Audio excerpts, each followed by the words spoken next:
Buenas tardes a todas y todos. Un gusto verles a los que tienen las cámaras encendidas. Eh, bueno, finalmente estamos acá. Yo soy la doctora Mariol Luan Pérez, salubrista, especialista en salud pública. Y hoy día es un placer para mí presentarles bueno, un poquitito presentarme yo también, ingresando recién este año al equipo, ¿no es cierto?, del Departamento de Salud Pública del Colegio Médico y trabajando en el Servicio de Salud Viña del Mar Quillota. Ya acá estamos tratando de apoyar. Y bueno, es un placer hoy presentarles a la doctora Lorena Rodríguez José, ¿no es cierto?, que es nuestra docente y llevará a cabo hoy la clase de obesidad en tiempos de la sindemia global. ¿Ya? Esta es una problemática que a todos nos tiene bastante interesados y creo que es fundamental que la podamos conocer y conversar, comentar acerca del tema. ¿Ya? Bueno, contarles un Mira, poquitito apaga de la entonces el video experiencia. este acá, ¿no? Resolverlo acá, apagar el celular. ¿Está ¿Alguien el que quiere León comentar? puede mutear? Ya. ¿No? ¿Sí? Dora, No tú puedo el puedes. celular porque tengo el Sí, celular. Si tiene que Marisita, Marisita, tienen que mutearse, porfis. Pero tú puedes hacerlo, tú puedes Sí, mutearlos a sí, sí, todos. es que, bueno, ¿ya? Ya, perfecto. Ya. Entonces, Hay como eco. si aún hay uno que está ahí, sería súper bueno poder silenciar los micrófonos para que, por mientras, Espérate, lo estoy buscando. Ramón Lo voy a García. mutear. Muteado. ok, No, todavía no ya, está. todavía falta ahí. Ahí sí, ya. Bueno, entonces, continuando con la presentación, buenas tardes, Javier. Em, Continuando con la presentación de la doctora Lorena, ¿no es cierto? Bueno, ella es actualmente la directora de la Escuela de Salud Pública de la Universidad de Chile, profesora asociada, médico cirujano con especialidad en pediatría y magíster en nutrición de la Universidad de Chile, diplomada en gerencia social y gestión de políticas públicas, con 30 años de experiencia como médico en pediatría y nutrición. Académica de la universidad, gestora de políticas públicas, también en las áreas de nutrición y alimentación, investigadora principal del Centro para la Prevención del Control del Cáncer, CECAN, y en específico en el Grupo de Prevención de Cáncer y Reducción de las Desigualdades. La doctora también, en el ámbito internacional, ha sido asesora de organismos de Naciones Unidas y de distintos países de América Latina y el Caribe, así como ponencias que ha realizado, ¿no es cierto?, en asambleas de la FAO, la OPS, OMS, la Organización Mundial de Comercio, la OCDE y otros, ¿ya? Así también ha participado en el Ministerio de Salud, donde le correspondió liderar el desarrollo e implementación de la Ley 20.606 sobre la composición nutricional de los alimentos y su publicidad, así como la Ley 20.869 sobre publicidad de alimentos y la Política Nacional de Alimentación y Nutrición, entre otros. Y ya un poco más informal, yo tuve el placer de conocerla, ¿no es cierto?, en el Magíster de Salud Pública de la Universidad de Chile y luego también en la especialidad de la Universidad Católica, donde les estuvimos en contacto y requiriendo algunos apoyos ahí justamente para componentes de alimentación y nutrición en promoción. Así es que bueno, creo que podríamos hablar mucho más tiempo de su currículum, doctora, pero creo que ya más o menos todos quedan con una antesala clara de quién es a quien tenemos hoy día exponiendo este tema y su expertise en él. Así es que la dejo, doctora, para que usted pueda presentar. Y gracias, Mariol, por esa presentación un poco grande. Y qué bueno ver tantas personas conectadas y algunas caras conocidas. Y veo a Ilse, que trabajamos durante mucho tiempo, hace hartos años, así que gusto de verles. Y bueno, quizás partir por pedir una disculpa, que hoy día estaba absolutamente programado que fuera esto presencial. De hecho, hasta tenía una reserva para alojar allá y trasladarme para allá, pero bueno, el clima no nos ayudó mucho. Sé que ustedes están aún más lluviosos que nosotros, y pensamos que podía ser que muchos y muchas de ustedes no alcanzaran a llegar, no pudieran llegar por las condiciones climáticas o incluso que a la hora de salir encontraran problemas en su camino. Así que Esa es la única razón por la que no estoy allá, porque tenía muchas ganas de hacer esta sesión presencial. Pero bueno, vamos a tratar que sea lo más ágil y entretenida, porque obviamente que cuando uno hace cosas así online, eh, son a veces más lateras y yo sé que uno se tienta por hacer otras cosas mientras está escuchando, está bien, no, no me enojo con eso.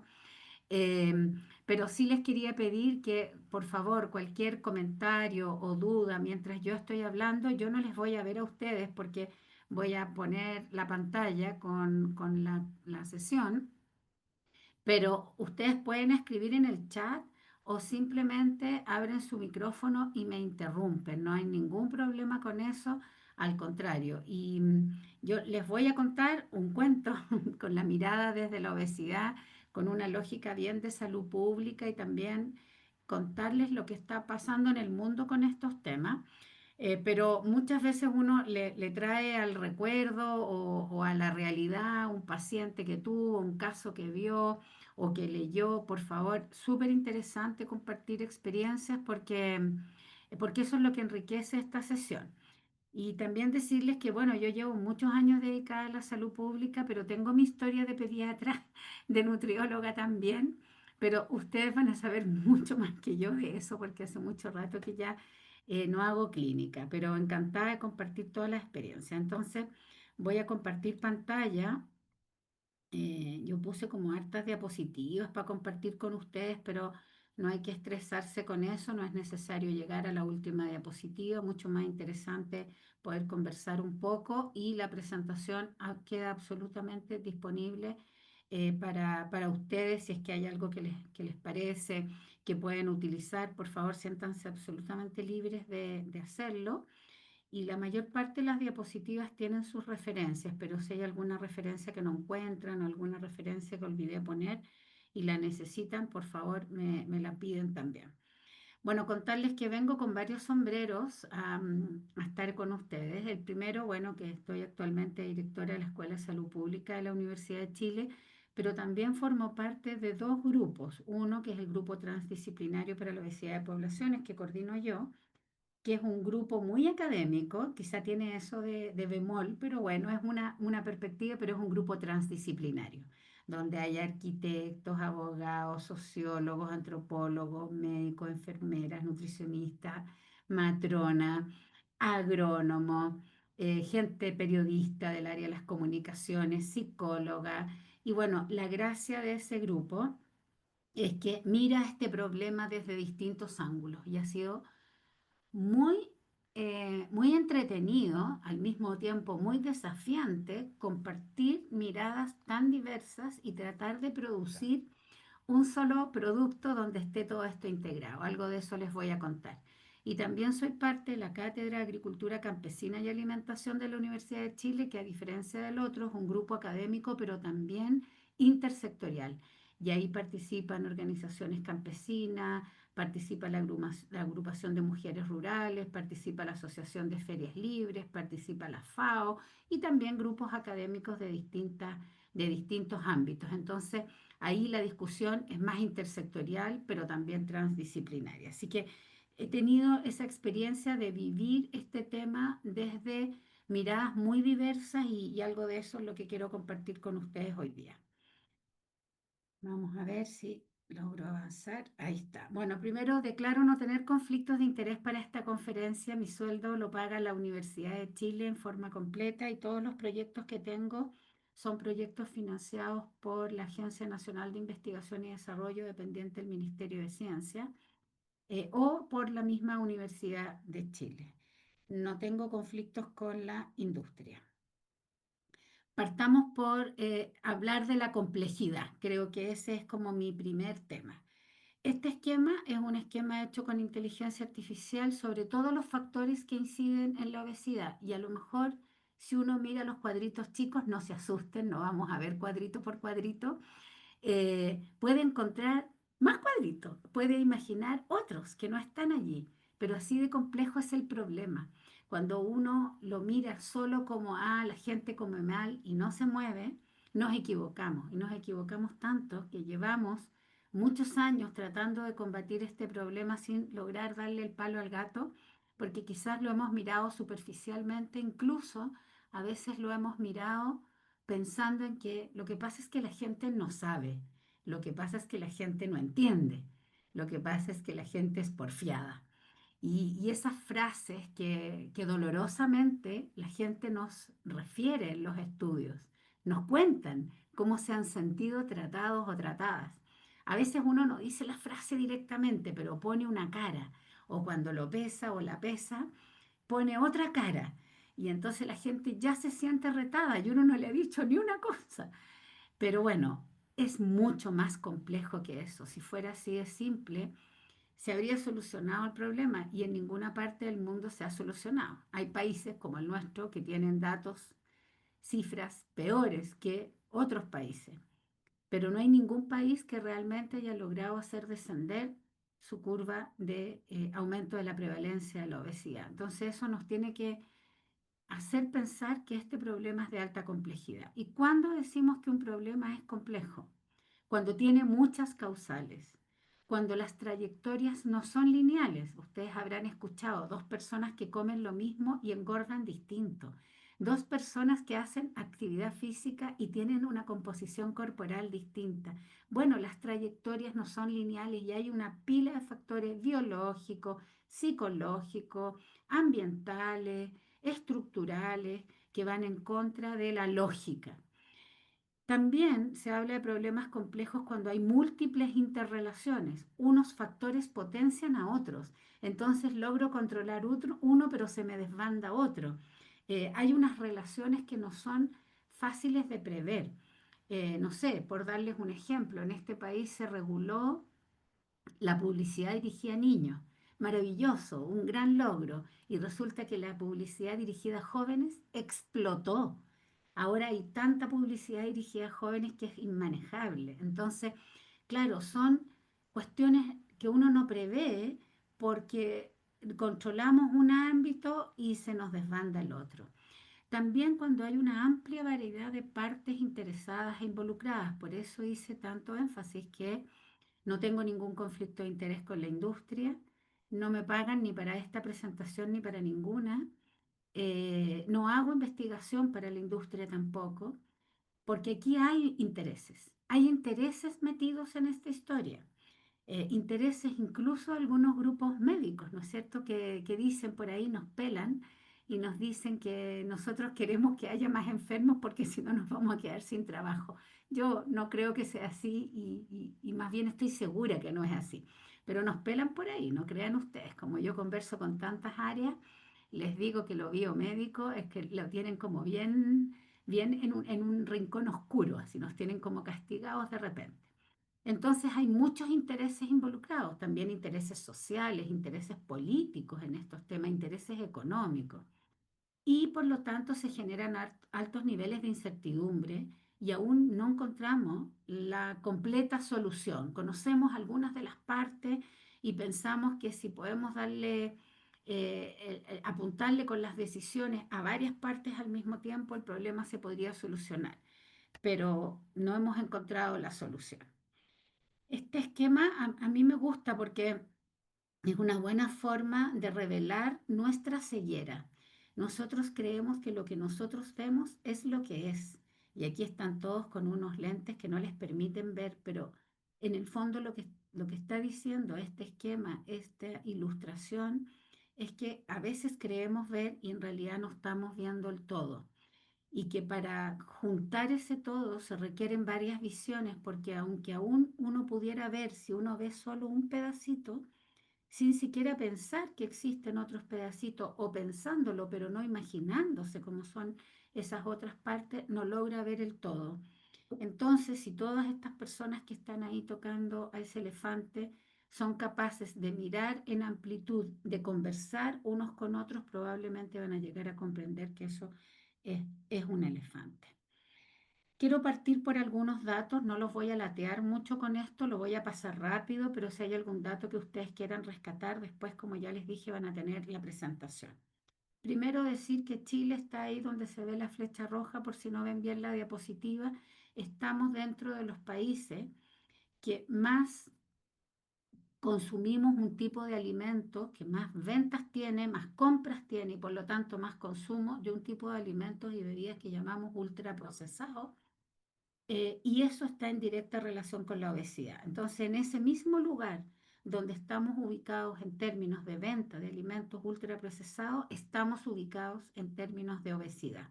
No quiero mostrar los mismos datos de siempre porque los voy a latear, pero realmente tenemos un problema y vale la pena pensar por qué llegamos hasta ahí, siendo aquí un país tan austral del mundo, tan alejado de todo, y por qué llegamos a ser un país ultraprocesado, un alto consumo de alimentos ultraprocesados.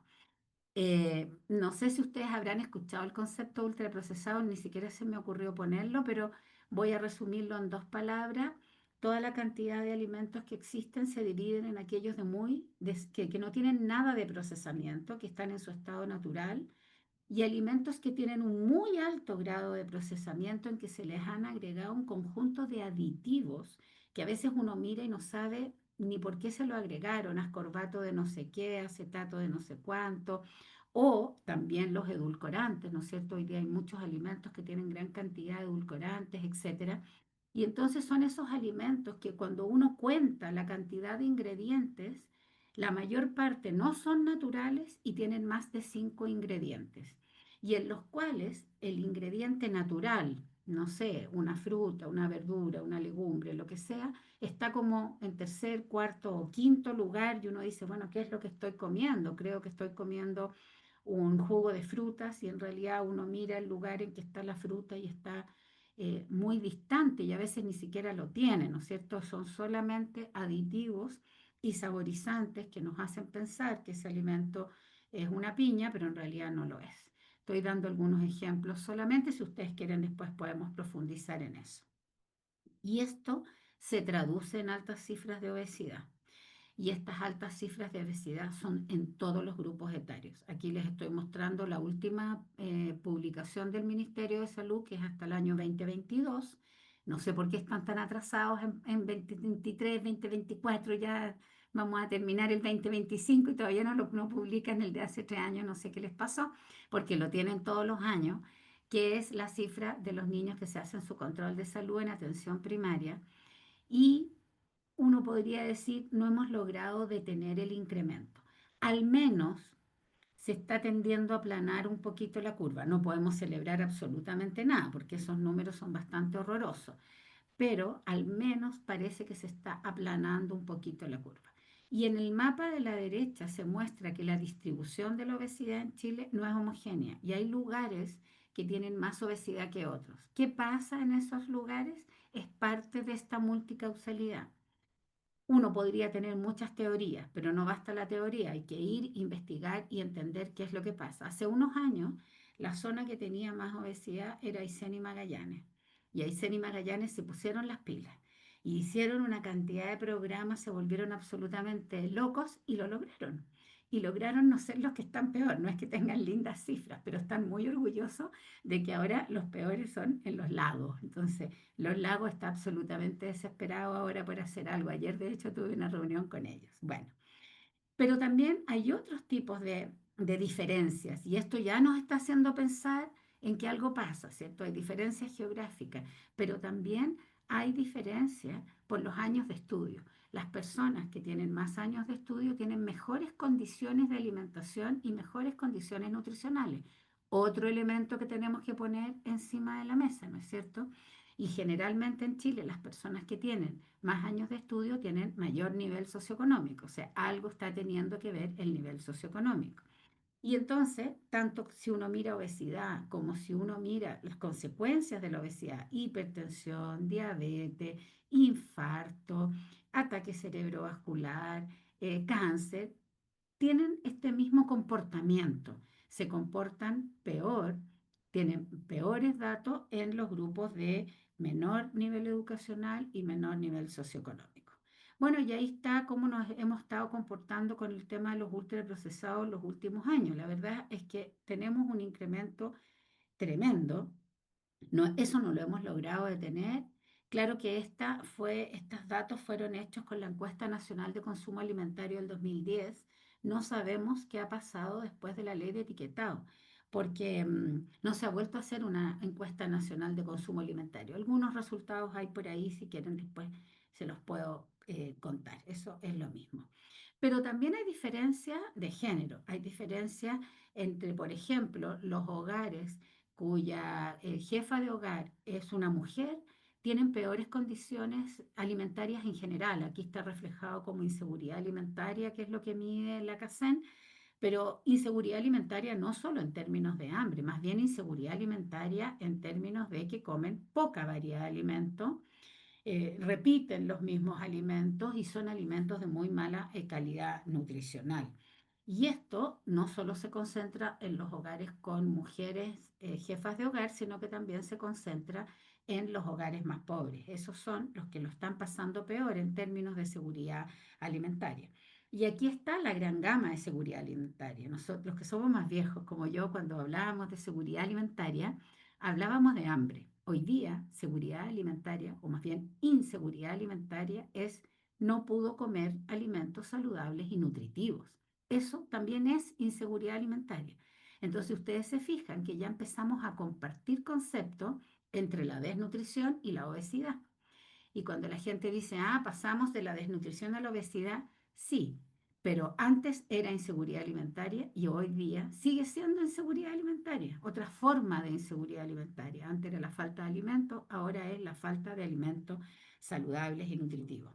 Y bueno, estos son los resultados de la encuesta nacional de consumo alimentario del 2010, no hay otra, que muestra que el 95% de la población tiene que hacer cambios en su dieta y que no cumple las guías alimentarias, que es lo que mide este índice. Y no cumplimos las guías alimentarias por 54.000 razones. Pero la razón menos frecuente de incumplimiento de las guías alimentarias no es la falta de educación en términos de educación alimentaria. No es que la gente no sepa que las frutas, las verduras, las legumbres son más sanas que la chatarra, que las galletas o que, no sé, el completo. No es que la gente no sepa eso, lo sabe.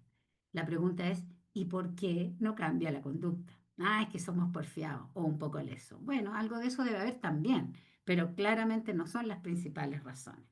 Y bueno, aquí están las cifras en niños que ya les digo que se tendieron a estabilizar en el último año, pero bueno, no es suficiente y no me atrevería a celebrar ni por medio segundo.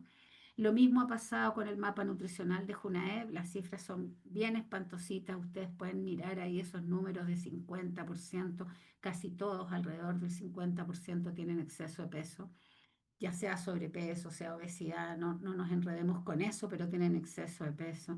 Y esto sabemos que luego repercute en los jóvenes y en la edad adulta. O sea, no es que se les pase en cuarto medio, no se les pasa. Se les pasa un poco en primero medio, muy poco, y luego vuelven a repuntar en cuarto medio. Sin embargo, también, mirándolo de una mirada más positiva, ha tendido a haber una pequeña estabilización en la obesidad. Ojo que cuando se estabiliza la obesidad aumenta el sobrepeso, porque no es que los niños pasen de obeso a normal, pasan de obeso a sobrepeso. Entonces hay que tener ojo con eso.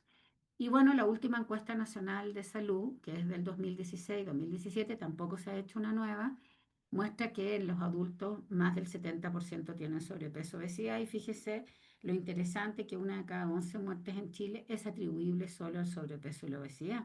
O sea, esto, no sé, yo siento que debería ser el problema de salud pública más importante de este país.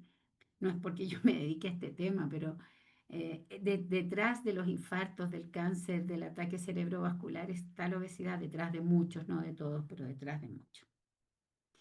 Y la obesidad no solo impacta en salud, la obesidad también impacta en economía. Y esto significa costos directos por los temas de salud, pero también significa ausentismo laboral, menor rendimiento laboral, licencias médicas, verdaderas o falsas, no sé, pero repetidas. Eh, entonces, esto es un problema que no es ajeno al Ministerio de Hacienda y al Ministerio de Economía.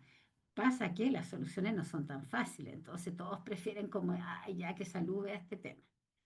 Vamos un poquito a las causas de esto.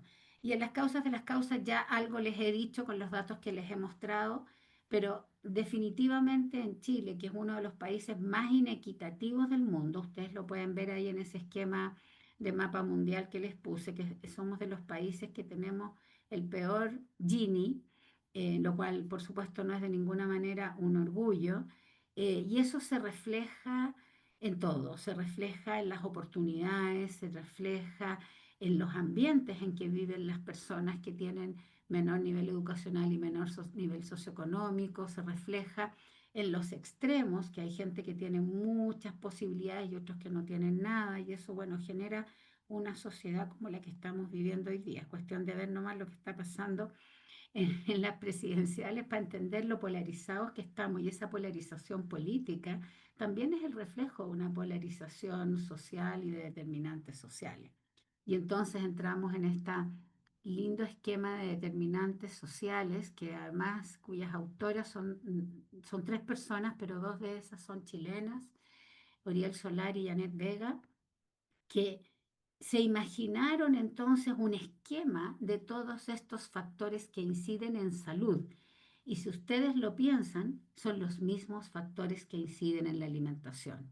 Y hay unas causas más cercanas a las personas que tienen que ver con la genética, con lo biológico, con lo psicológico, a lo mejor con lo familiar, me estoy agrandando un poquito, pero que también tienen que ver con la clase social, con el género, con la edad, por supuesto, con la etnia, con los territorios, ya lo veíamos, las zonas más australes, que tienen que ver con decisiones políticas macroeconómicas, si vamos a hacer un tratado de libre comercio o no, qué es lo que vamos a producir y por dónde están nuestros intereses, están en las paltas que exportamos o queremos que aumenten las legumbres, por ejemplo, que ha ido disminuyendo en el último tiempo la producción de legumbres nacionales. ¿Se acuerdan que para la pandemia los primeros días no había legumbres en los supermercados, no había legumbres en ninguna parte? Porque hoy día la gran cantidad de legumbres que consumimos las importamos, no las producimos. Entonces, bueno, esas son decisiones políticas, no es casualidad, eso no se produjo así como automáticamente, se produjo por una decisión económica grande. Entonces, y uno dice, ya, pero ¿y eso qué tiene que ver con la obesidad? Tiene que ver, po, tiene que ver definitivamente. Bueno, este es el esquema de determinantes sociales aterrizado a los determinantes sociales de la salud, aterrizado a los determinantes sociales de la conducta alimentaria. Y aquí vamos a profundizar solo en dos aspectos porque si no sería muy eterno, pero uno tiene que ver con los ambientes que rodean a las personas y otro tiene que ver con el sistema alimentario en el cual estamos adscritos. Esos dos temas, los ambientes y el sistema alimentario, son los determinantes intermedios y estructurales más importantes de la conducta alimentaria. Y fíjense que no estoy hablando de si la gente sabe que el Super 8 es menos saludable que la naranja. No estoy hablando de eso, porque eso no está para nada demostrado que haya incidido en las altas cifras de obesidad que tiene este país. Y sin embargo, cada vez que hacemos planes o programas para combatir el problema, lo que hacemos es enseñarle a la gente lo que tiene que hacer, como si la gente no tuviera ni la más remota idea de lo que tiene que hacer. A veces hay gente que no sabe, está bien, no se enojen porque yo digo esto, pero la mayoría de la gente, y eso lo han demostrado miles de encuestas, que la gente se sabe el discurso de memoria. Pero también hay unos determinantes que se llaman comerciales de la salud y que tienen mucha incidencia en la alimentación. El marketing es uno de los elementos que mueve montañas, hace que cambiemos de colorido en nuestra ropa, hace que lo que compremos sea lo que está de moda, hace que consumamos un alimento porque nos hace más felices o porque nos regala algo que siempre hemos querido o porque nos permite estar en la sociedad. Ya nadie come garbanzos, todo el mundo quiere hummus, que es garbanzo molido. Esa es una cuestión muy rara.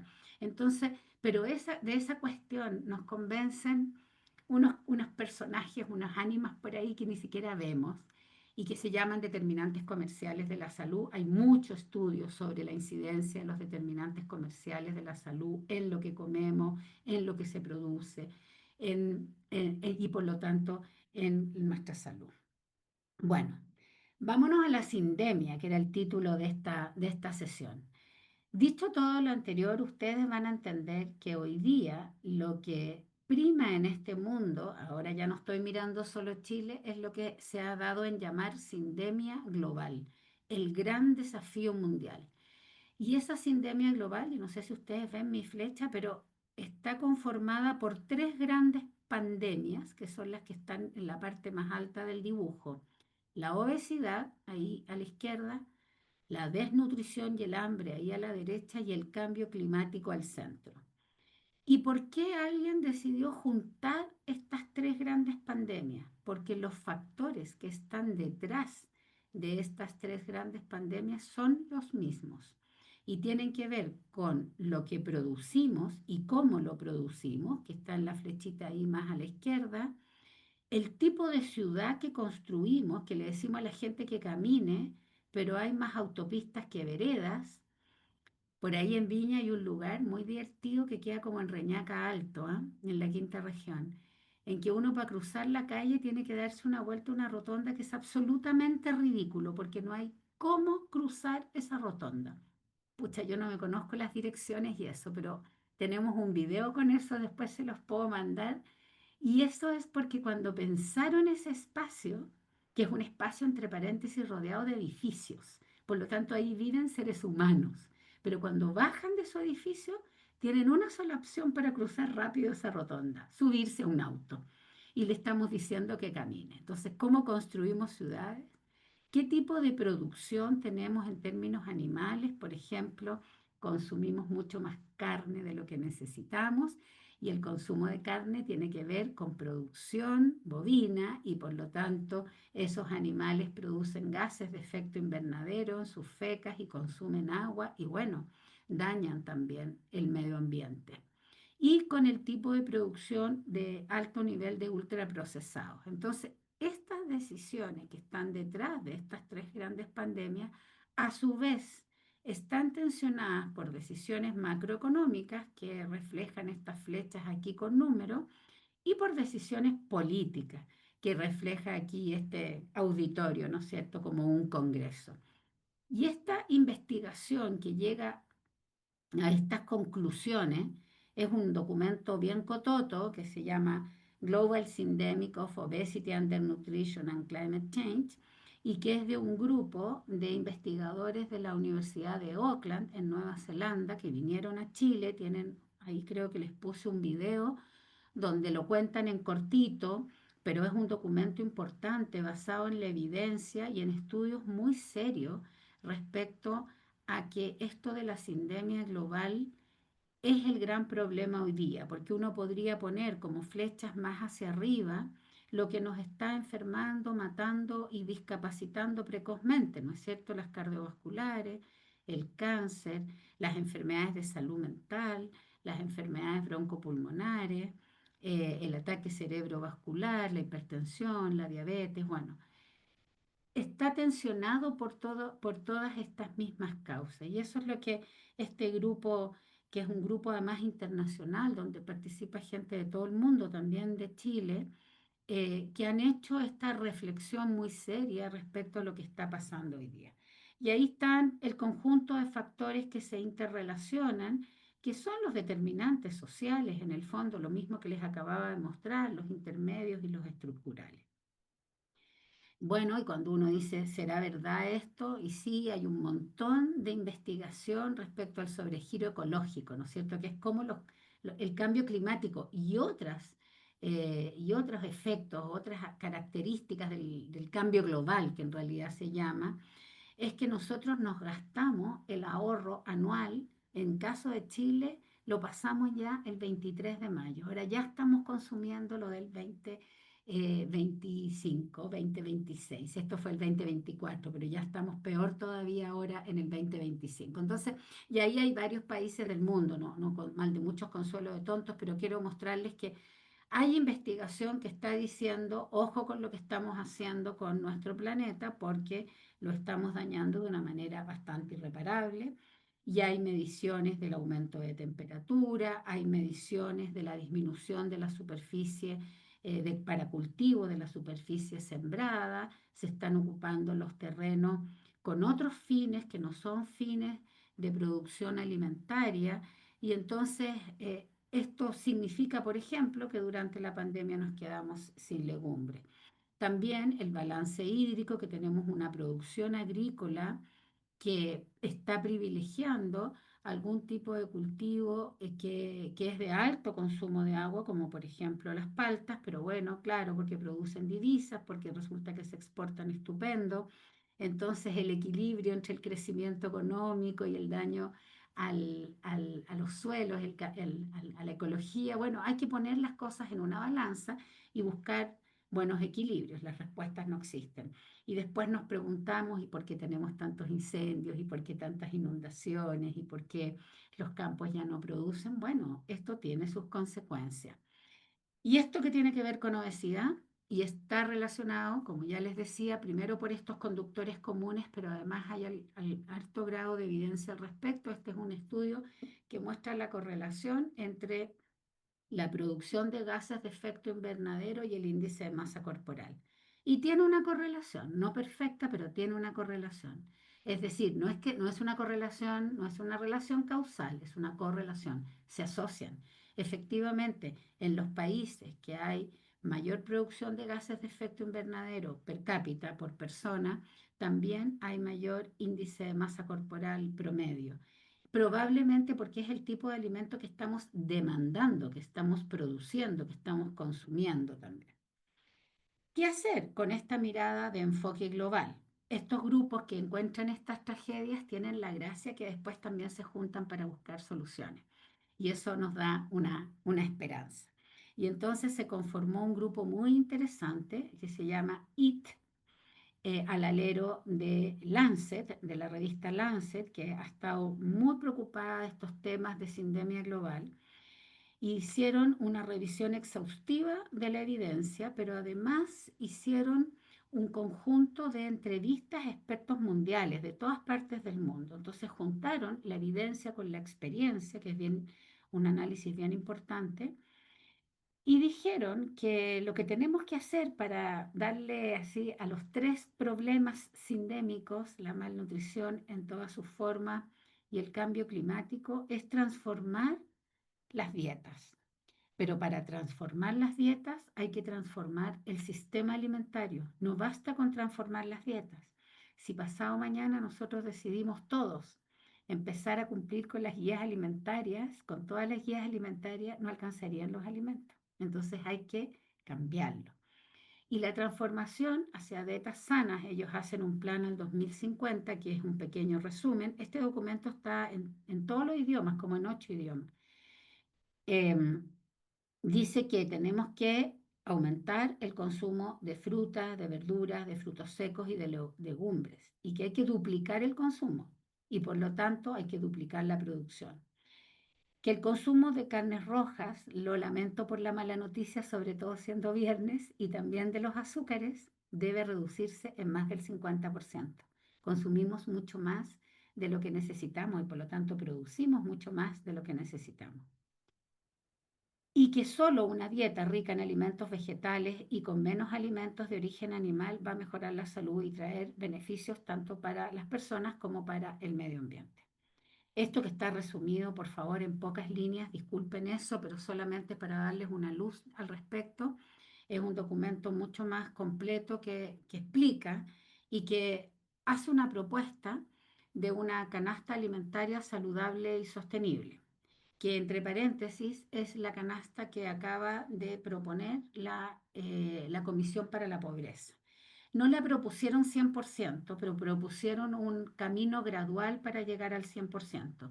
Nosotros desde la universidad los asesoramos y fue un ejercicio muy interesante. Y bueno, ahí hay números que no quiero pararme en los números, ustedes los pueden mirar después, pero hay rangos y hay rangos que como que de repente en Chile duelen. Por ejemplo, los lácteos, que podrían ser cero. No está, esto no es para niños, es para adultos. Aquí en Chile yo creo que uno recomienda lácteos cero y te disparan, o sea, es imposible. ¿Cómo no vamos a consumir leche? Bueno, pero este grupo que investigó todo dice que parece que no es tan necesaria. Igual ponen un límite superior de 500, que son como 2 tazas grandes, así que tampoco es que sean tan extremistas. Es una propuesta. Pero es interesante la propuesta porque el rango es de 0 a 500 y nosotros normalmente estamos como que consume más y más y más. Consumir más significa más vacas y ese es el problema, gases de efecto invernadero. Y este es un estudio súper interesante chileno que comparó la dieta según la encuesta nacional de consumo alimentario en Chile con esta recomendación. Y fíjense ustedes, consumimos 400% más de carne de vaca de la que necesitamos, casi 250% más de alimentos con azúcares, 235% más de alimentos de origen lácteo, no me maten. Y todo lo que está dentro, así en esos colores más suavecitos aquí, es lo que consumimos menos, que es frutas, verduras, legumbres, frutos secos. Bueno, de eso consumimos menos. Entonces, realmente los cambios no son fáciles. Y eso significa que Chile está al ladito de Estados Unidos en términos de la huella de carbono por persona, a propósito de la dieta. A propósito de la dieta. Ya, este artículo lo repitieron ahora recién para la dieta Junaev y no lo han publicado todavía, pero dicen que es doloroso también. Entonces hay que hacer cambios súper, súper relevantes. Quiero parar aquí un minuto porque no veo si es que hay preguntas. Mariol, no sé si en el chat o hay comentarios o ya están dormidos. Hasta el momento no hay comentario, doctora, No solamente hay comentario. saludos. Ya, súper bien, pero Así si que alguien quiere hacer necesitamos a... comentario o irlos anotando, por favor, siéntanse contentos. Entonces, ¿qué es lo que dicen estos grupos de especialistas que hay que hacer? Dicen que hay que hacer acciones de triple acción de tal manera de apuntarle a los 3 temas. Una es la dieta que ya les acabo de decir. Lo otro es que hay que hacer mejor uso de la tierra. Hay que pensar muy bien en la distribución de suelos. Hoy día Chile, por ejemplo, y en el mundo es así, hay un déficit de vivienda tremendo. Entonces hay que pensar dónde vamos a poner vivienda y qué suelos vamos a respetar para la agricultura. Porque si ponemos vivienda en cualquier parte sin pensar cuáles son los mejores suelos para la agricultura, nos vamos a ir quedando con menos suelo biodisponible para la agricultura. Entonces, ese es un tema que dicen ellos que es muy relevante. Hay que reducir el consumo de carnes rojas. Las guías alimentarias, por ejemplo, tienen que promover, y eso en Chile lo hacemos, la lactancia materna, ¿no es cierto? Porque sabemos que es un alimento saludable, protector para la salud y que además no produce gases de efecto invernadero.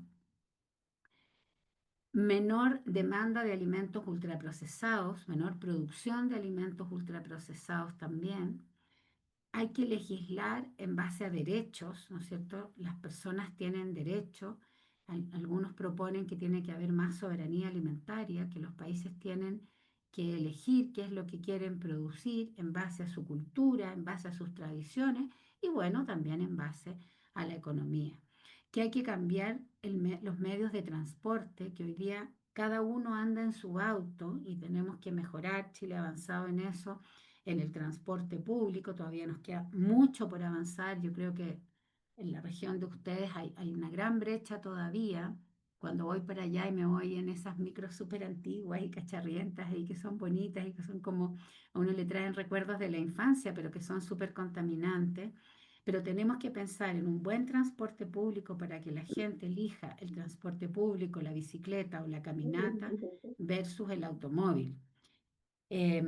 Por supuesto que hay que controlar las influencias comerciales y esas influencias no son solo a través del marketing, también son a través del lobby o son a través de procesos comerciales directos con las personas que regulan, no necesariamente a través de ley de lobby. Y eso hay que regularlo porque es complejo, es amenazante y es tentador por otro lado y que hay que mirar el sistema alimentario en su totalidad y no solo por partes, o sea, qué producimos, cómo lo transportamos, cómo lo almacenamos, cómo lo consumimos y cuánto desechamos. Fíjense ustedes que hoy día se desecha como un 30% de lo que se produce, y la mayor parte del desecho tienen que ver con las etapas más hacia atrás del sistema alimentario: producción, almacenamiento y transporte. Uno dice en la casa, pero en la casa no es el máximo desecho. Si uno no desechara y distribuyera bien ese alimento, no habría hambre en el mundo. Así de potente es tener leyes que ordenen lo que es las pérdidas y desperdicios de alimentos. Y proponen, y después de hacer toda una propuesta in extenso, proponen un pequeño orden de por dónde deberíamos partir. Y dentro de las cosas que más resultados dan son lo que se llaman medidas fiscales. Los impuestos a lo no saludable y no sostenible, y el subsidio a lo saludable y lo sostenible. Eso, que suena fácil decirlo, es de una alta complejidad hacerlo. Ustedes ven que la reforma tributaria en Chile, que venía con esto, tenía un capítulo de lo que llaman impuestos verdes o impuestos saludables, que son impuestos no recaudatorios, eh, no avanzó.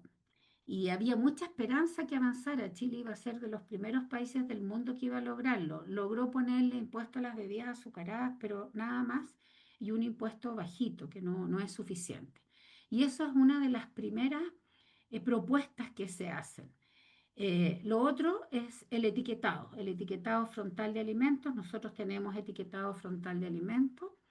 Las restricciones del marketing, prohibición del marketing, que nosotros lo tenemos, prohibición dirigida a niños, probablemente hay que ampliar esa prohibición. Buen uso de los suelos, lo que ya les decía antes, tener una política del uso de suelo. Y esas son las primeras recomendaciones. Después hay un conjunto de otras recomendaciones de menor prioridad, pero que también podrían llevarse adelante. Esta es la charla, que no la vamos a poner ahora, pero es la charla que hizo Boy Swinburne, que es el genio de la sindemia global. Él es de Nueva Zelanda, de Auckland, y él vino a Chile para un congreso futuro y hizo una charla muy interesante. Está disponible, es cortita, 10, 15 minutos. Habló en inglés, pero en inglés muy fácil, pero además está traducida. Y él dice que hay tres grandes causas de la inercia, porque ¿por qué si sabemos que hay que hacer esto no lo hacemos? Y él dice, primero, la oposición de la industria, determinante comercial. Segundo, la resistencia de los gobiernos a las medidas fiscales, impuestos y subsidios. Bueno, eso tiene que ver con una mirada política. Y tercero, la falta de demanda de la sociedad civil, que la gente le da lo mismo, dice, da lo mismo porque en quien yo vote, quien salga, mañana me va a pasar lo mismo que ayer, yo tengo que ir a trabajar igual. Entonces la gente como que, bueno, ya salgamos a protestar un rato y después me olvido. Bueno, y él dice la falta de demanda social, que la gente, tenemos que empoderarla, pero también ahí va la literacidad en salud y que la gente sepa cuáles son sus derechos. Y él no es un político, él es un economista que se ha dedicado a estos temas. Muy interesante su charla, la recomiendo. Y la comisión IT, esta misma que hizo la propuesta de esta dieta, no está muy lejos de la otra propuesta que dice, hay que buscar compromiso internacional y nacional, no basta que un solo país lo haga. Hay que reorientar las prioridades productivas. Hay que intensificar la producción sostenible, microgoteo, uso de suelo intercambiable. Cuando uno revienta un suelo plantándole paltas, paltas, paltas, paltas, paltas, ese suelo después no sirve para nada. Entonces, lo que dicen los expertos, que no soy la experta en agricultura, pero que hay que ir intercambiando porque son distintos nutrientes. Hay que hacer una gestión firme y coordinada tanto de la tierra como de los océanos, y hay que reducir la pérdida y desperdicio de alimentos, porque eso definitivamente no solo produce basura, que además gases de efecto invernadero, sino que además limita la posibilidad de alimentar bien a toda la población. Bueno, ¿cómo? ¿Cómo hacemos esto? No tengo todas las respuestas, estoy contándoles lo que he ido aprendiendo y estudiando en estos años, pero no crean que hay un país que lo haya hecho esto y que lo haya solucionado el tema, pero sí hay hartos grupos trabajando para hacer propuestas, pero no son decisiones fáciles. Ustedes ven que ninguna de las cosas que les estoy diciendo es como que uno puede decir, ya haga una campaña de consumo saludable. No, por ninguna parte dice que eso sirva para nada. Lamento, pero así es. Bueno, pero hay algunas cosas que sí sabemos. Sabemos que no basta una sola mirada y que la transdisciplinariedad, como mezclamos conocimientos, los mezclamos, no solo nos sentamos a conversar, nos peleamos y logramos una cosa mejor, la intersectorialidad, es decir, la participación de la academia, del gobierno. Ustedes son un ejemplo acá, pues con este tipo de cursos. La sociedad civil, la industria, nos mezclamos y tratamos de llegar a mejores soluciones. Y la participación social. Ahí me acuerdo mucho de Boy Swinburne que decía, mientras la gente no demande cosas mejores, no hay mucho estímulo para entregar cosas mejores. Entonces, y la gente no solo pide, la gente también tiene saberes, ha buscado soluciones, conozcamos esas soluciones, la gente tiene mucho que decir. Bueno, la intersectorialidad con un carácter transformador, es decir, no solamente juntarse a pensar, sino que también transformar. Ahí Mariol, que está trabajando en un servicio de salud, la intersectorialidad es relevante. Salud no tiene todas las respuestas y yo diría que tiene re pocas respuestas. Bueno, este es un artículo que escribió una de las mismas autoras de los determinantes sociales, Oriel Solar, súper interesante, sobre por qué la intersectorialidad es más efectiva eh, y por qué es necesaria y cómo contribuye a disminuir inequidades. Así que bueno, no quiero extenderme en eso, pero recomiendo ese artículo. Pero una de las cosas importantes que dice ese artículo es que tenemos que cambiar esta visión biomédica pura a una visión más de producción social de la salud, comprendiendo que los factores que inciden en la salud, en la alimentación, en la obesidad, son factores que a veces están fuera del alcance de nuestras manos, pero que no dejamos de tener un rol y que ese rol es convocar a esos otros sectores y sentarnos juntos a pensar. Y eso es lo que hemos llamado transdisciplina y este es un esquema que hace no mucho en una sesión de transdisciplina que se hizo en la Universidad de Chile, mostró la encargada, la directora de innovación, Ana Urquiza, y me pareció súper explicativa de lo que es la transdisciplina. Hay cosas, muchas, que se pueden resolver monodisciplinarmente. No, esto no significa que todos tengamos que irnos a las transdisciplinas. Hay otras que requieren que varios actúen, ¿no es cierto? Como cuando uno tiene un paciente, lo manda a kine, lo manda a terapia ocupacional, lo manda a la Nutri, lo manda, bueno, multidisciplina. Interdisciplina, cuando todos esos se sientan a conversar el caso y dicen, ya, sí, ah, tú hiciste esto, ah, ya, yo también, mira, yo le dije una cosa distinta, alineémonos, qué sé yo. La transdisciplina es mucho más que eso. Es perder los bordes, es olvidarte que tu pregrado fue medicina, es olvidarte de muchas cosas que aprendiste. Es muy difícil, pero se consigue después de mucho conversar, de mucho opinar, de mucho defender tu postura y escuchar las otras posturas hasta que finalmente algunos de los fundamentos de los otros logran meterse en ti, en tu formación. Y entonces logramos pensar las cosas de otra manera. Es un cambio de mentalidad, es como una destrucción y nueva construcción. Y estos problemas complejos requieren eso, es de mucha mayor flexibilidad conceptual y metodológica. No es que yo siempre lo he hecho así y así me resulta. Bueno, hay que hacerlo de otra manera, ¿no es cierto? Son teorías más amplias con límites mucho más difusos. Se requiere mucha generosidad, eh, dejarse castigar un poco, porque nos dicen, pucha, tú siempre lo has hecho así, te creéis que lo haces bien, pero no, pues. Entonces uno dice, chupa, ya como que tengo que deconstruirme. Bueno, esa es la transdisciplina. Y la participación. La participación ciudadana no es solo ir a explicarle a los otros lo que hay que hacer porque yo tengo las respuestas y tú no, sino entregar poder en términos de entregar el conocimiento, por ejemplo, para el automanejo. Durante la pandemia tuvimos una muy buena experiencia. Mala en términos de que se cortaron los lazos entre la atención primaria y las personas que tenían enfermedades diferentes al COVID.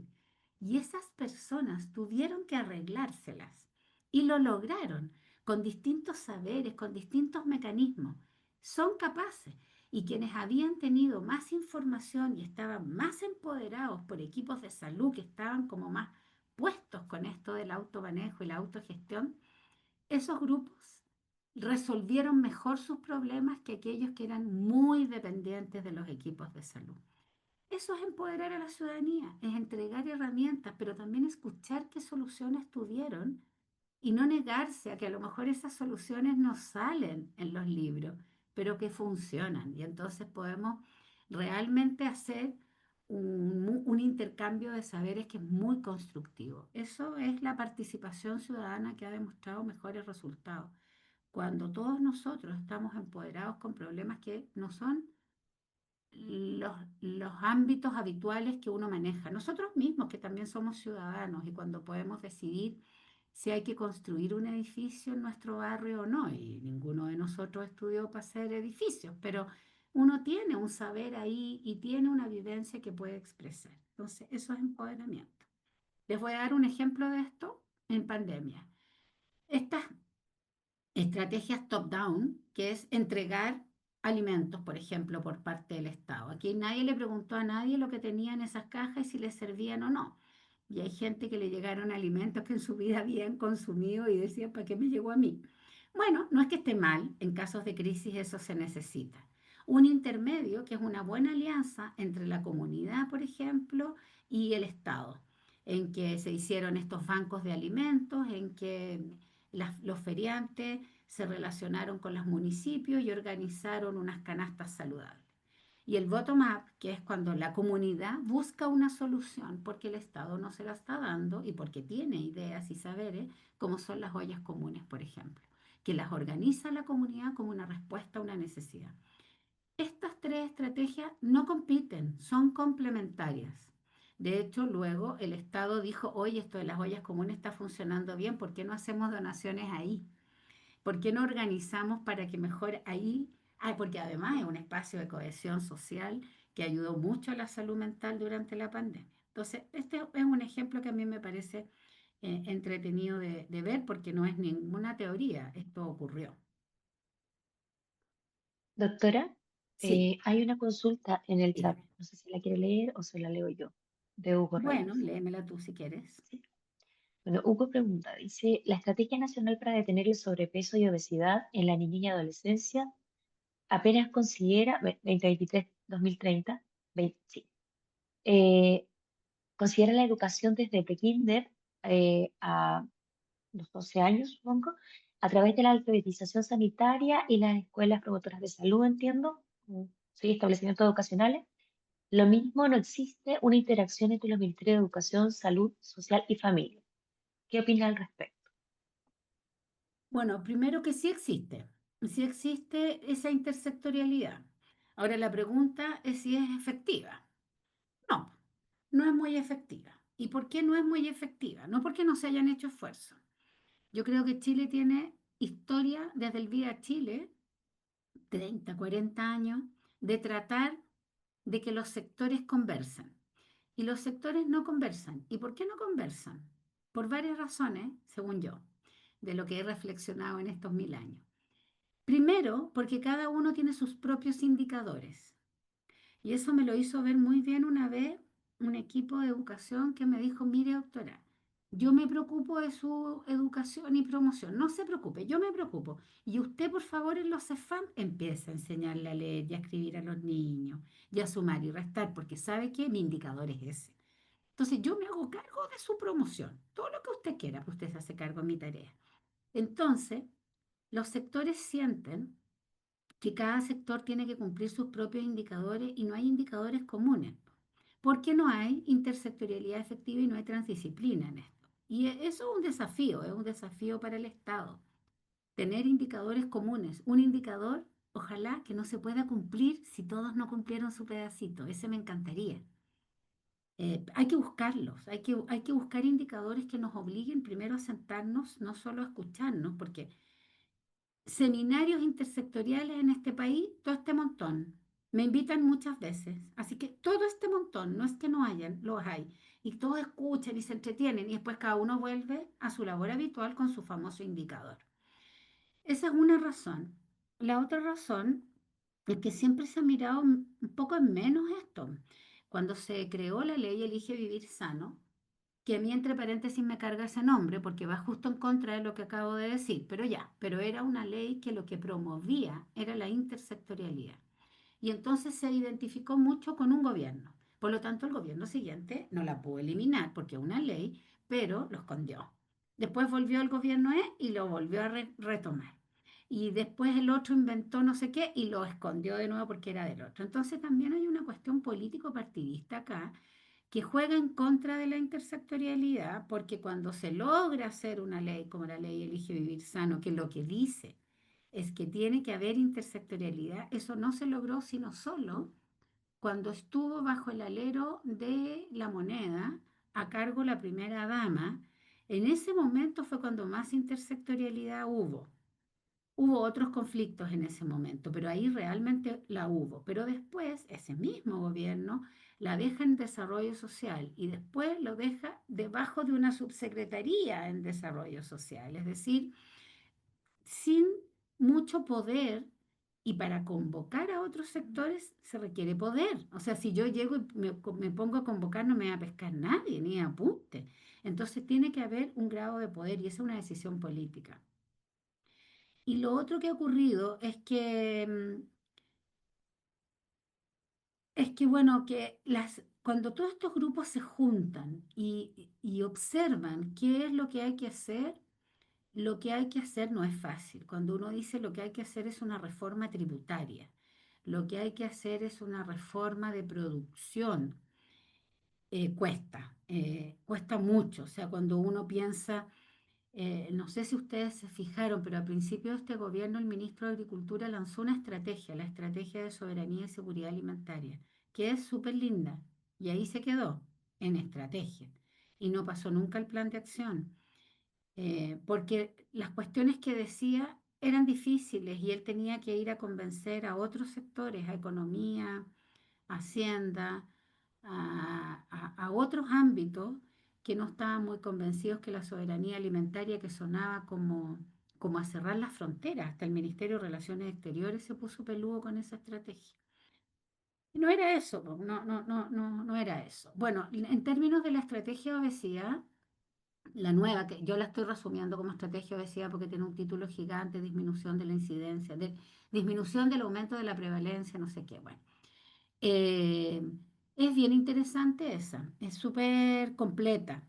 Tiene un ámbito estructural y tiene un ámbito individual. Tiene propuestas para escuelas, tiene propuestas para todos los entornos alimentarios, tiene propuestas para el entorno de abastecimiento, para los entornos comunitarios, para los entornos laborales. El tema, y es súper bonita, es que vamos a ver cómo logran bajarla con un plan de acción nuevamente los indicadores comunes, porque si no va a pasar lo mismo que con otras estrategias que dicen lo que tienen que decir, pero que son súper difíciles de llevar adelante. De hecho, de esa estrategia, lo único que se ha hecho en concreto son las cosas que ya se venían haciendo. No se ha logrado avanzar en nada nuevo de lo que esa estrategia propone. No sé, no juzgo que no sea por falta de intención, pero es por falta de intersectorialidad efectiva. Entonces, eh, comparto el comentario y no sé si la persona que lo hizo quiere explayarse un poquito más, pero comparto, pero la dificultad de la intersectorialidad es, a mi gusto, que nadie le ha dado el valor que tiene que darle para solucionar un montón de otros problemas, no solamente este del que estamos hablando acá.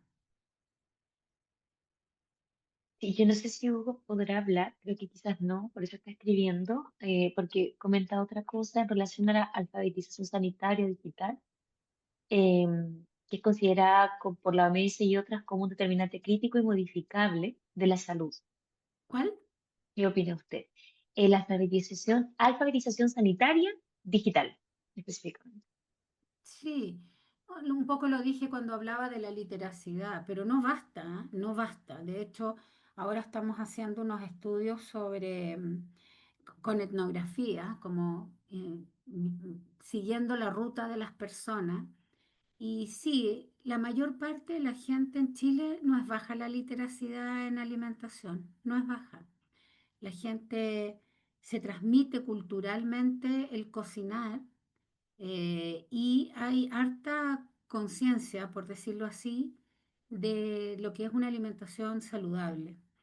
El tema es que las barreras que tienen las personas son infinitas. Una muy importante es el precio de los alimentos saludables. Y uno dice, claro, pero las ferias son más baratos. Sí, pero la feria, ¿a qué horas abre y a qué horas cierra? Y cuando uno sale del trabajo, yo los desafío a alcanzar a llegar a la feria antes que cierre. Yo no alcanzo, nunca. Cierran como a las 4 porque claro, están desde las 4 de la mañana instalando su feria. Y en la mañana cuando me voy al trabajo, ahí están. Y yo digo, qué ganas de ir a comprar, pero tengo que llegar a la pega. Y entonces a la hora que uno sale está cerrada. Ah, pero el fin de semana, ¿pues anda el fin de semana? Sí, pues el fin de semana que tengo así la cantidad de ropa que lavar, que hay que hacer el aseo que nos hizo en la semana, quienes tienen hijos chicos tienen que ayudar probablemente con tareas, mucha gente que tiene a su cargo, y no estoy inventando historias, ¿ah? Son puras historias reflejadas en los estudios que hemos hecho, cuidados, labores de cuidados, porque compran o pagan labores de cuidado durante la semana, pero el fin de semana tienen que ejecutar las mismas personas esos cuidados. Y entonces no es solo comprar en la feria, porque además hay que comprar y hay que cocinar, porque si tú dejas la lechuga hasta el viernes, probablemente va a estar como el Asia y ya nadie se la quiere comer. Entonces hay que congelar, hay que preparar, algunas cosas quedarán picadas, otras quedarán congeladas y preparadas. Hay que distribuir tareas en el hogar, porque también lo otro que hemos descubierto, no muy sorprendentemente, pero lo hemos descubierto con harto dolor, es este rol de las mujeres de portera alimentaria, le llamamos nosotros, que es la que decide qué se va a comer, compra, prepara, guarda, congela o sirve, retira, limpia, desecha y no alcanzó ni a sentarse a la mesa. Entonces, esos roles centrados en una sola persona son de alta complejidad y no se resuelven porque el médico tratante le dice usted tiene que distribuir las tareas en el hogar.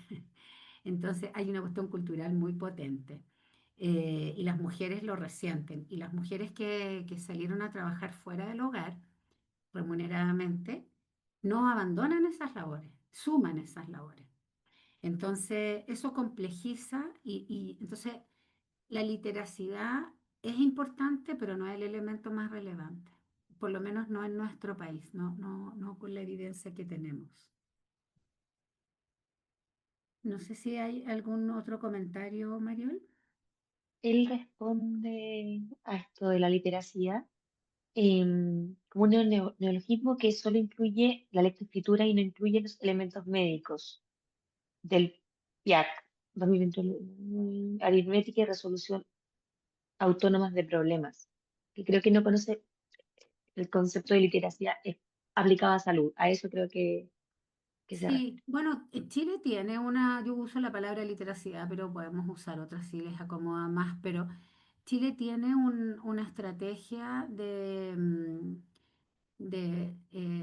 ir entregando lo que les decía, de ir entregando a las personas más elementos para manejar su salud, que es esto de la autogestión, automanejo.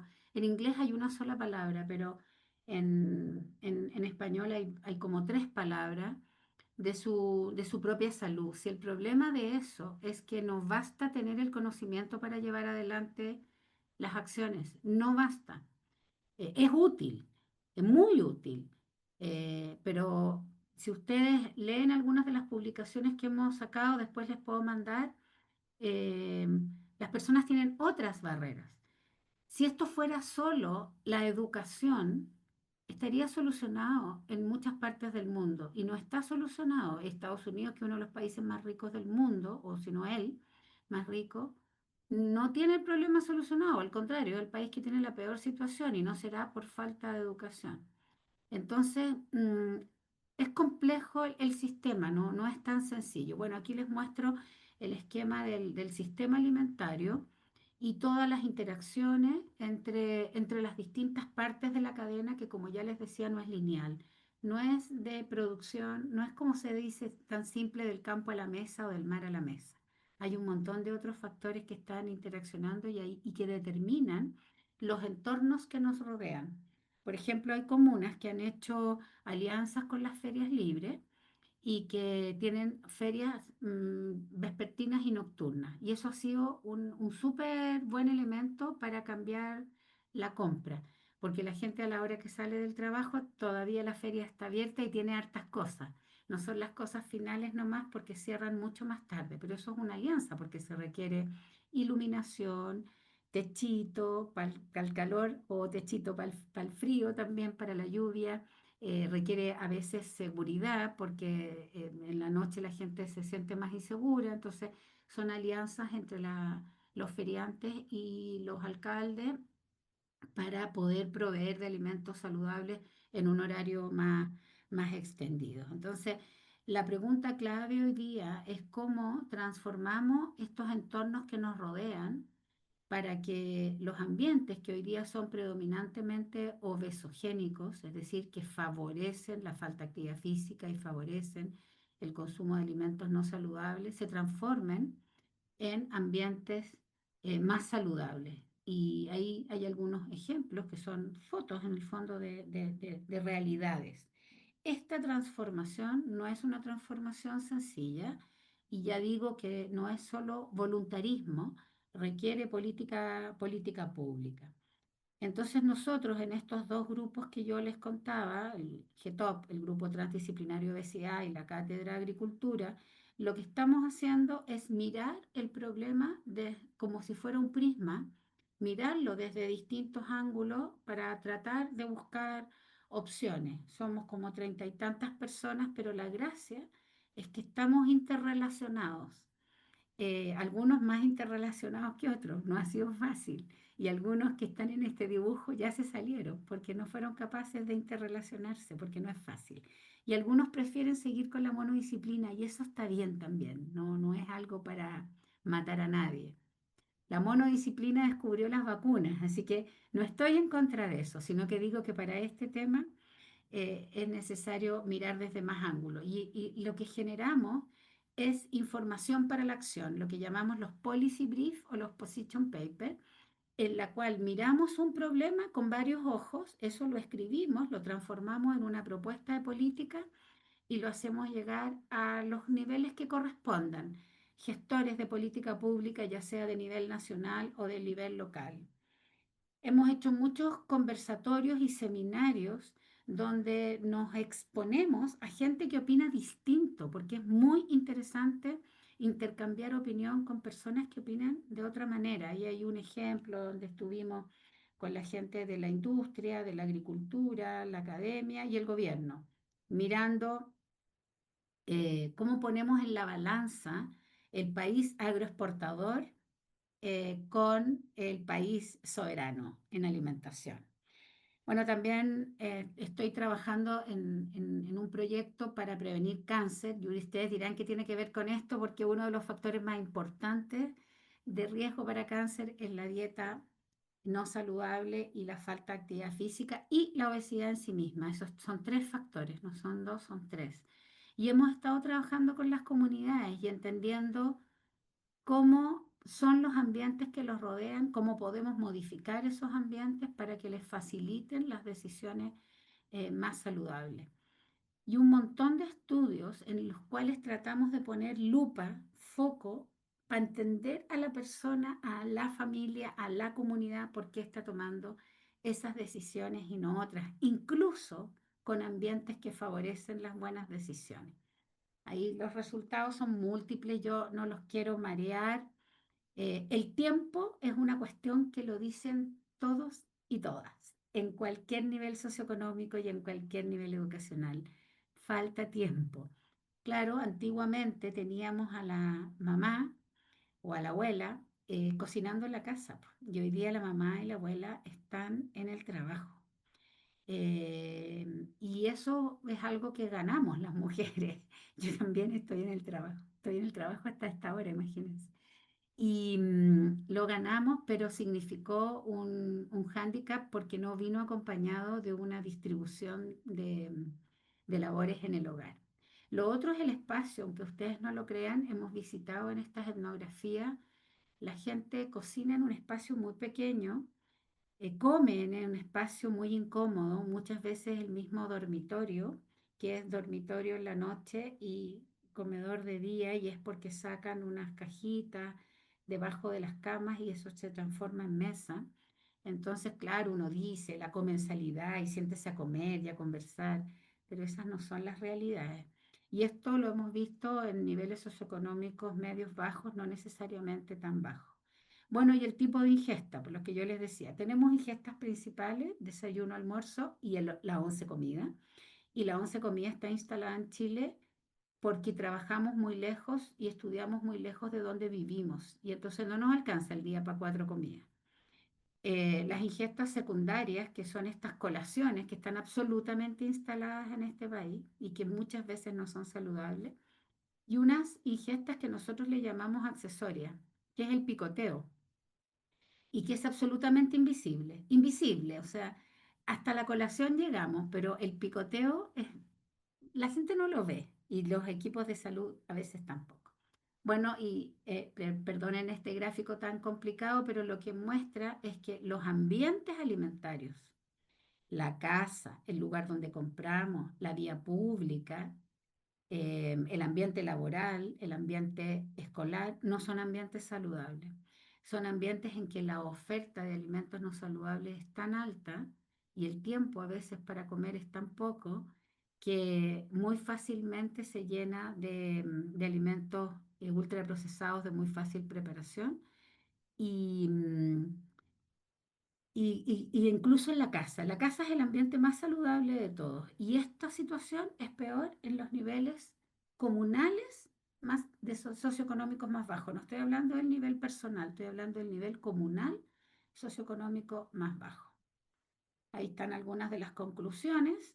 Hemos hecho harto estudio también de trabajo con las ferias libres y con los pequeños agricultores para entender también las lógicas de venta, de producción, de compra, las problemáticas que tienen. Así que ha sido bien interesante entender todos estos ambientes, no solo mirar desde una perspectiva, también escuchar mucho, mucho a los otros. Hicimos una publicación hace no mucho de lo que se ha hecho en Chile. Chile es súper destacado en el mundo por la cantidad de cosas que ha hecho en alimentación y nutrición. Los resultados se demoran, ¿eh? No tengan desesperanza, pero los resultados a veces requieren una generación completa de nuevo.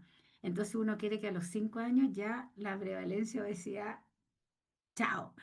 No, pues no es así. A veces se pueden demorar hasta 50 años. Ahí hay estudios que muestran eso, que se requiere una dada vuelta completa. O sea, un niño que nació en un mundo mejor va a tener hijos que van a ser más saludables. El nieto de aquel que partió. Entonces uno ya quiere que a los 5 años estén los resultados, todavía no tiene ni al hijo del papá del que va a tener los resultados. Entonces, bueno, pero hicimos una revisión, si ustedes la quieren ver, hasta la ley de etiquetado. Hasta ahí llegamos, no alcanzamos con la estrategia de obesidad, esa salió después. Una cosa muy rápida de lo que se hace en Chile, tenemos una política nacional de alimentación y nutrición que tiene 8 ejes y en cada uno de estos ejes se ha hecho mucho, pero hay que tener un poquitín de paciencia y hay que profundizar. Una cosa que no tenemos es que en Chile el derecho a la alimentación no está establecido ni en la Constitución ni por ley. Hoy día hay una propuesta en la Cámara de Diputados, vamos a ver si avanza, porque esto sirve de paraguas para otras políticas. Tenemos programas alimentarios, tanto Ministerio de Salud como de Educación, que son programas de muy alto valor, realmente son muy buenos programas. Tenemos un modelo de ambiente alimentario para Chile que ha sido copiado en muchos países donde uno ve en qué ambiente se mueve la gente, la casa, el trabajo, el estudio, los lugares donde compra, la vía pública. Y se ha estudiado harto en base a este modelo, yo ya les mostraba algunos estudios, la caracterización de esos ambientes. tenemos esta ley que la gente conoce como ley de etiquetado, pero que es mucho más que etiquetado, que pone una etiqueta a los alimentos que no son saludables, pero que además está prohibida la publicidad dirigida a niños de estos alimentos y está prohibida su venta en escuelas. Todavía quedan brechas, ustedes seguro se la están imaginando ya, pero al menos hemos avanzado y creo que eso es importante, pero no hay que sentarse en los laureles. Impuestos, que les decía yo que son súper importantes, tenemos solo impuesto a las bebidas azucaradas, habría que avanzar hacia el impuesto a los alimentos con sello. Hay buenos resultados preliminares todavía, han ido disminuyendo las compras, las ventas de este tipo de productos, pero para que eso se traduzca en obesidad, en disminución de la obesidad, bueno, falta tiempo. Ha mejorado el entorno escolar por dentro, pero todavía fuera de la escuela hay mucha venta de alimentos chatarra. La publicidad ha cambiado enormemente y de hecho la publicidad de alimentos con sello tiene que tener esta imagen que dice prefiere alimentos con menos sello. Ustedes no se imaginan la guerra campal que significó lograr eso, ¿sí? Las comunas han ido avanzando de a poco hacia comunas más saludables. Quillota, este es un ejemplo para copiar. Quillota tiene una ordenanza municipal de comunas saludables hace un montón de años y ha ido cambiando drásticamente el ambiente alimentario. Estrategia Nacional de Salud, guías alimentarias preciosas que recogen toda la evidencia disponible, las nuevas guías alimentarias, pero estas guías no son guías para la gente, son guías para la política pública, también son para la gente, pero son principalmente para los gestores de política pública. ¿Cómo conseguimos esto? Y bueno, ustedes ya deben conocer la guía menor de 2 años, la guía de manejo ambulatorio, que están todas actualizándose y está todo escrito bonito. La cuestión es que tiene que ocurrir. Junaed ha hecho muchas cosas, muchas. Y siempre a los pobres de la Junaed les cuentan lo malo nomás, pero la verdad es que han hecho muchas cosas. Tenemos un programa de atención de personas con exceso de peso en atención primaria. Tenemos un sistema Elige Vivir Sano que promueve la intersectorialidad, esta estrategia de soberanía, la seguridad alimentaria del Ministerio de Agricultura, un montón de documentos a propósito de esa estrategia de soberanía. En cambio climático también hay harto nuevo que se está haciendo con hartas dificultades en todo caso. Y esta es la que me nombraban antes, la estrategia para detener la aceleración del sobrepeso y la obesidad. ¿Qué es lo que dice esta estrategia en pocas palabras y muy pocas, porque es un documento muy largo con muchos indicadores? Dice que hay que modificar el entorno alimentario desde muy tempranamente, y eso significa vida intrauterina, o sea, significa una gestación muy saludable. Políticas fiscales, subsidios a lo saludable, impuestos a lo no saludable, etiquetado de alimentos, hay que avanzar a lo mejor en un etiquetado de ultraprocesado. Bueno, podemos discutirlo, yo tengo mis reparos ahí. Marketing de alimentos, ya se avanzó con los niños, ahora hay que avanzar con los adolescentes. Adquisición y servicios públicos de alimentos, PENAC, PACAM, CUNAEB, el PAE, tienen que responder a este emplazamiento de alimentos saludables y sostenibles. Hay que reformular alimentos probablemente o volver a lo más natural.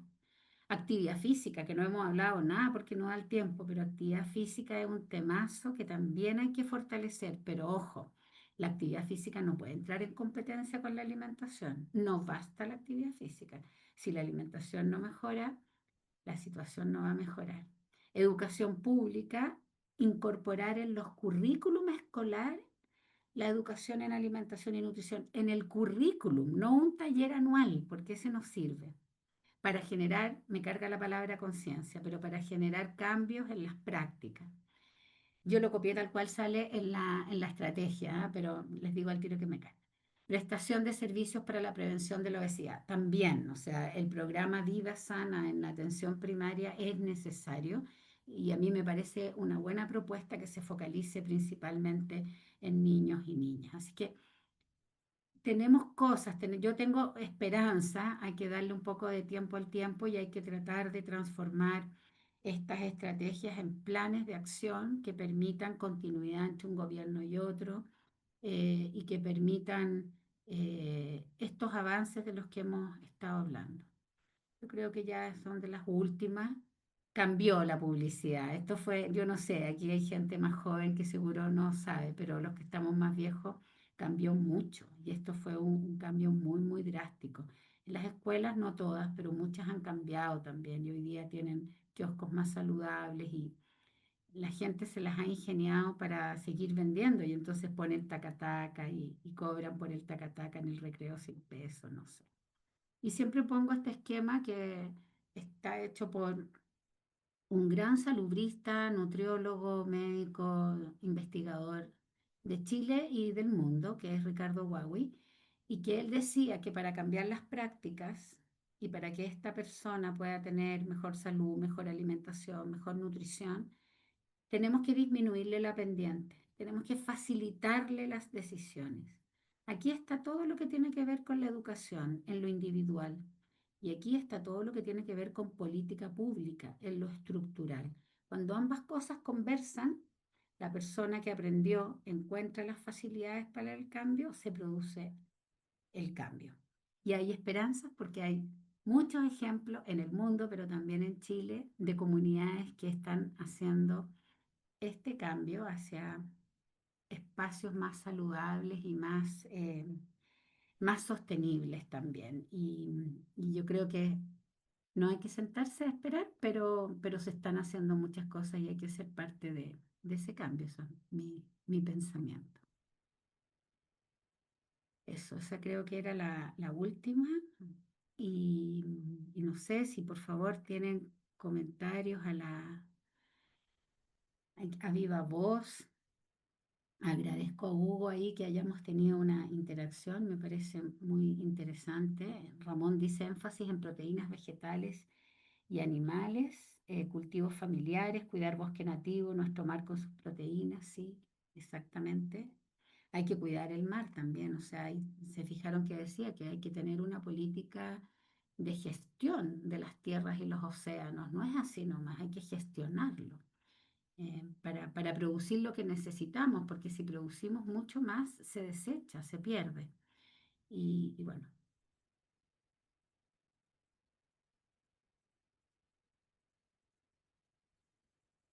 están cansados Y ya alguien 10 más que quiera, horas. exacto.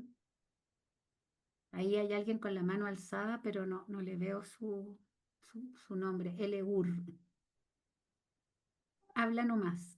Hola, doctora. Acá Lon Urquieta, salubrista también, directora del Departamento de Salud Pública. Gracias por la excelente presentación. Estoy con bulla con los niños aquí atrás en la casa, así que no voy a abrir ¿Ves? Labores de la, cuidado. sí, la cámara, pero ya nos veremos. Bueno, doctora, agradecer la presentación muy buena. Y yo ahora el foco lo cambié un poco, estoy también en un hospital, como, o sea, más servicio, prestación de servicios en un hospital quirúrgico, donde en un tiempo se hizo bariátrica, por ejemplo, hoy ya no la tenemos porque la demanda de otras patologías GES y oncológicas hacen de que eso ya no se pueda cubrir, Mm, pero la demanda está. Entonces, mm, de todas maneras, que ya llevo un año en el hospital y que siempre tiene que haber esta complementariedad entre las intervenciones de alto riesgo y de bajo riesgo, me parece que es poco ético que como salud pública no tengamos manejo integral de la obesidad en el mm, nivel secundario y terciario, mm, ya porque no existe. Y mm, es una demanda oculta que está ahí, o sea que tengo mm, que sacar a pacientes de lista de espera quirúrgica porque no logran bajar de peso y por lo tanto no las puedo operar de una cole, por ejemplo, por mm, IMC sobre 50, mm, donde no hay pabellones que resistan, digamos, mesa quirúrgica a pacientes mayores de 200 kilos, mm, y los tenemos. Entonces solo se tratan cuando es una patología de urgencia, porque si no, no tengo cómo tratarlos porque tengo que enfocar todo mi grupo interdisciplinario. Quizás no estamos en la etapa transdisciplinaria todavía, muy difícil, pero sí hay interdisciplina de nutricionistas, kinesiólogos, psicólogos, en algún minuto se dio prepandemia, enfocarlo a otras cosas y a los cirujanos obviamente a otras cosas también, pero la nutrióloga lo discutíamos el otro día, decía, autorizamos de manera excepcional a una paciente para comprarle el Ozempic, porque era una paciente ahí ya que por distintas vías teníamos que sacarla, digamos, de la lista de espera. Em, pero tampoco es un fármaco que no es tan caro, pero tampoco es tan barato como para decirle, ya, hagámoslo a todos nuestros pacientes. Entonces, ¿cómo Mm. se condice eso de que por un lado frenar, pero por otro lado tenemos un montón de pacientes ahí esperando tener una solución y obviamente los factores no los da para que ellos por su propia iniciativa, o sea, finalmente el discurso es como trate de bajar de peso, pero sabemos que no lo van a lograr, No lo van a lograr. que no lo van a lograr. Y la nutrióloga me decía, y aunque yo tengamos para todos medicamentos, o sea, va a llegar una tasa que no van a poder bajar más y ya necesitan, por ejemplo, una intervención quirúrgica también. Entonces, Mm, eso no se está dando y no se está dando de manera integral, pero sí, por ejemplo, existe un PAD para la sí, bariátrica. sí. Entonces, como se van a operar, gastan la plata y todo, y después vuelven a estar obesos, o Mm. bien no lo ven con toda la nutrición que corresponde, entonces es súper dispar también. Ahí hay mayor inequidad y mayor riesgo finalmente. Y el sistema público no está ni preocupado de eso.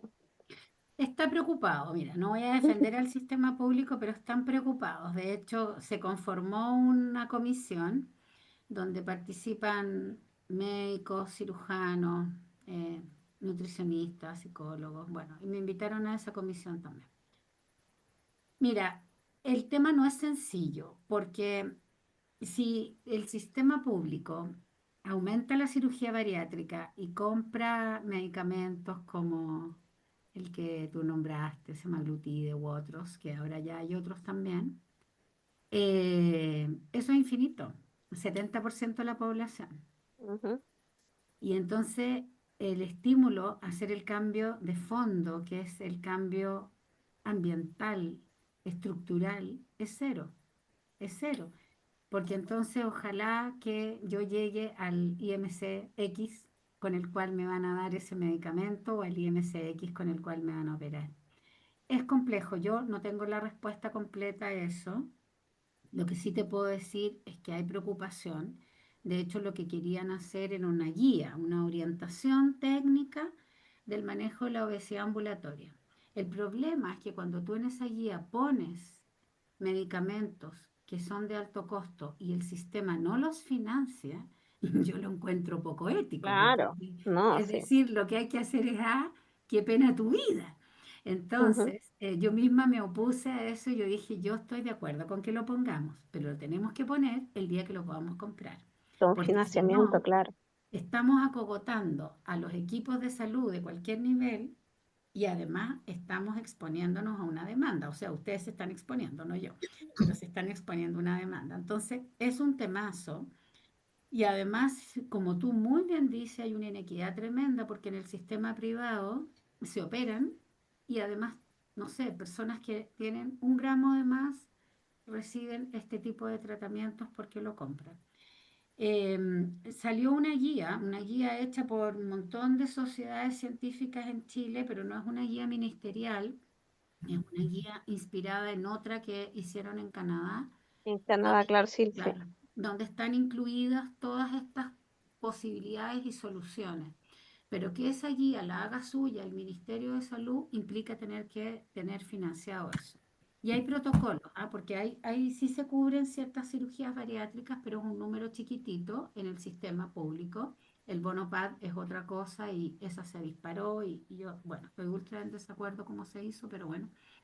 Em, pero es muy poco, ¿no es cierto? No da abasto para toda la población que tiene el problema. Y existe el programa Vía Sana de atención primaria que da resultado como en un 30% de la gente.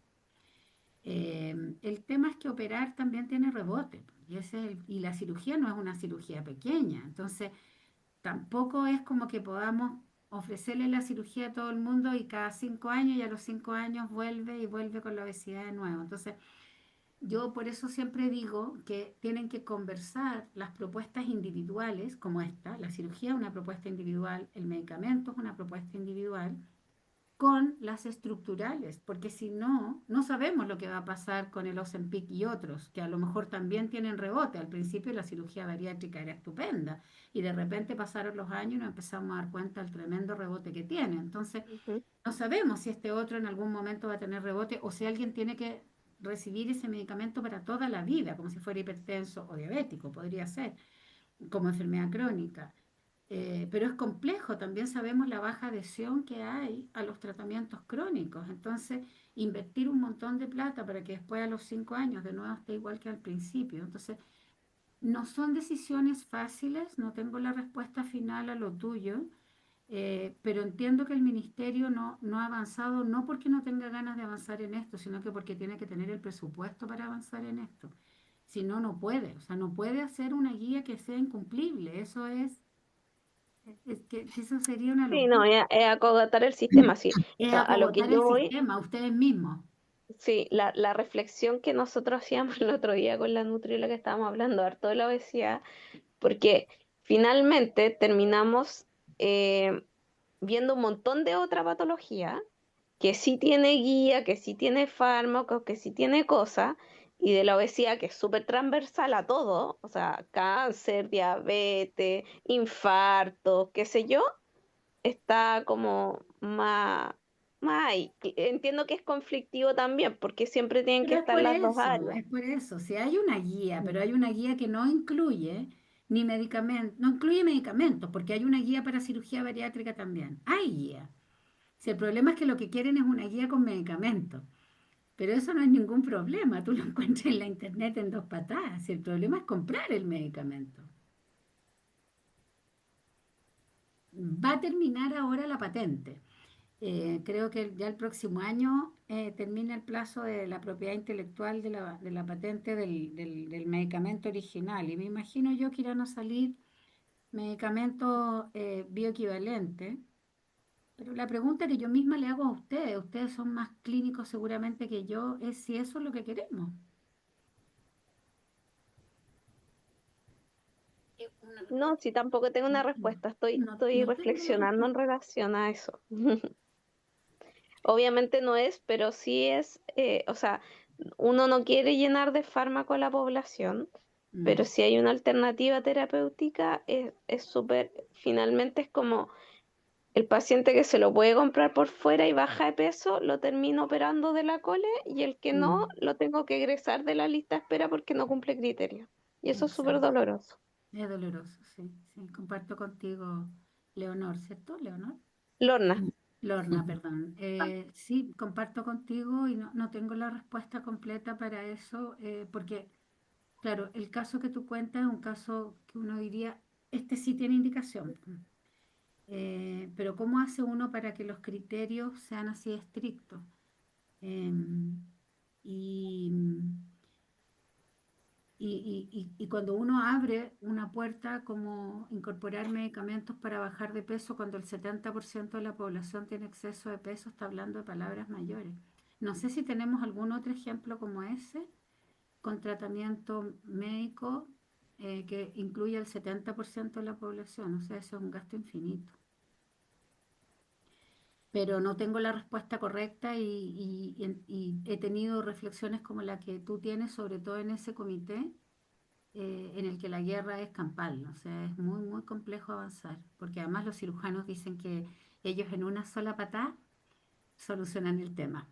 En cambio que los que nos dedicamos a la medicina no quirúrgica tenemos que que dar tratamiento para toda la vida. Y esas son las discusiones, son complejas, no son Ujú. sencillas.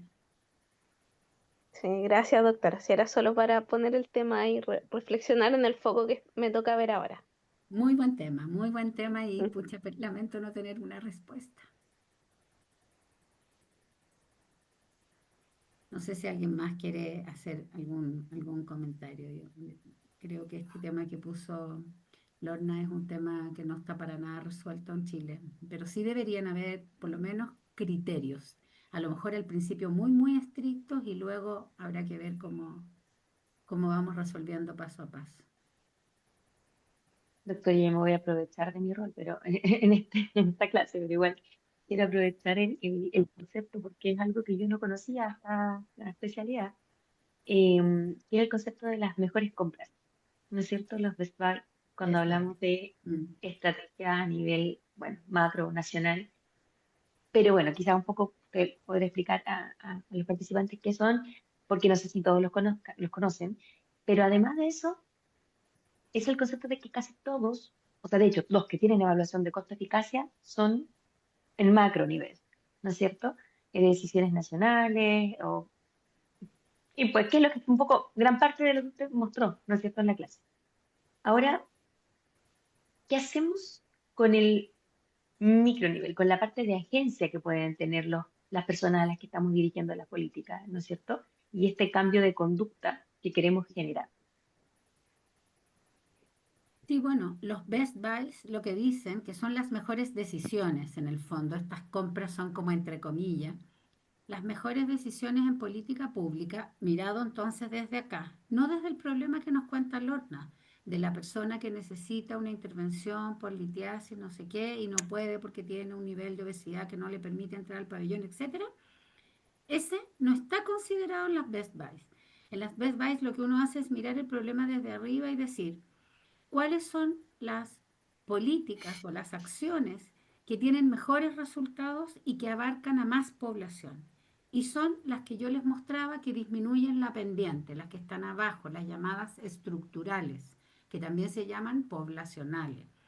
Leyes, regulaciones, normativas. Pero igual tenemos un problema con los individuos. Y no lo podemos olvidar, porque ahí tenemos en el día a día y uno le podría decir, mire, espere a que la ley de etiquetado Mm. haga efecto. Y entre medio me morí.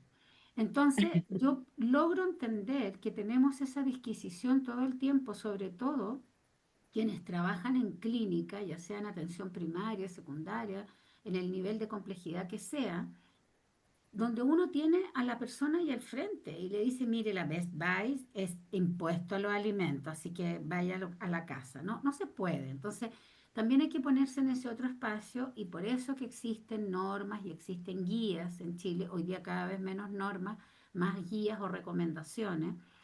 Pero la cuestión es que todo lo que dice una guía o una norma que emana del Ministerio de Salud debiera ser algo posible de cumplir. Entonces, las que dicen consejería, sí, es posible de cumplir. Las que dicen aumente la actividad física teniendo un profesor de educación física, un KIN en el consultorio, en el CESFAM y ahí puede aplicar, ok. Las que dice un psicólogo para ver la parte psicológica, ok. Pero cuando uno empieza a llegar a la cirugía bariátrica, ya requiere pabellón, requiere cirujano entrenado en cirugía bariátrica y requiere criterios. Y en Chile existe un protocolo con criterios, pero solamente que se quedó atrás y entiendo que lo van a actualizar ahora. Y eso eran cirugías que estaban financiadas por FONASA. No me estoy refiriendo al bono PAC, sino que financiadas por FONASA para la gente del sistema público. Eh, y se quería hacer una guía de obesidad que lo gran nuevo que iba a incorporar, porque ya existen orientaciones para manejo de la obesidad a través del programa Vía Sana, que aunque la persona no esté en el programa Vía Sana, sirve igual la orientación técnica, pero lo que no tiene son medicamentos, ninguno. Y no los tiene, primero porque no queremos medicalizar tanto y segundo porque no hay presupuesto para comprarle a todos. Pero ahí lo que yo digo es, hay que poner criterios y hay que poner criterios ultra estrictos. El problema es que los criterios se cumplan. Si no, entonces empieza a haber un uso indiscriminado de medicamentos y 74% de la población con medicamentos. Te la encargo, no hay sistema que resista. Entonces, las Best Buys en este caso no responden a esa parte de la necesidad, el día a día.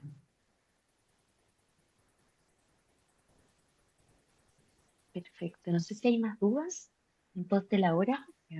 Faltan unos minutitos para las 8, ¿no? Yo le proponía a Mariol de todas maneras que a lo mejor si ustedes están interesados en discutir estos temas, hasta podríamos organizar un conversatorio, un debate, incluso podríamos invitar a los nutriólogos que han estado trabajando en esa guía que no, yo creo que no va a salir pronto.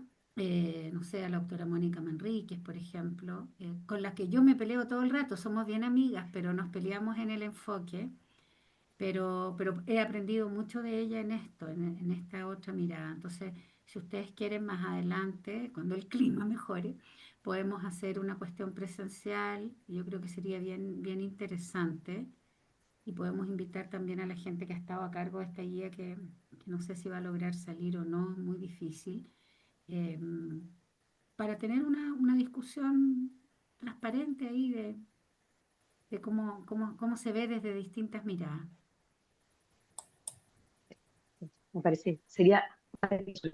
Yo creo que mientras más instancias de participación en esta misma lógica que estamos hablando, intersectorialidad contribuye. Van a aparecer ideas, espero, y que sean concretas, que sean ejecutables, porque creo que ahí está el Claro, punto donde topamos. ¿Ya? de inflexión, Bueno, sí. entonces, sí, doctora, muchísimas gracias por su disposición, sobre todo porque sabemos y todos queríamos que fuese presencial. De hecho, aminoró la intensidad de la lluvia durante el periodo. Yo decía, ¿por qué Me voy justo para en la allá, me tarde voy para aparece? allá. Sí, venga, se va a disfrutar mañana, el día va a estar lindo acá, yo creo. No, Ya, así que muchísimas gracias por su no. buena disposición y por la maravillosa clase que yo creo que realmente logró resumir un tema tan extenso en poquito.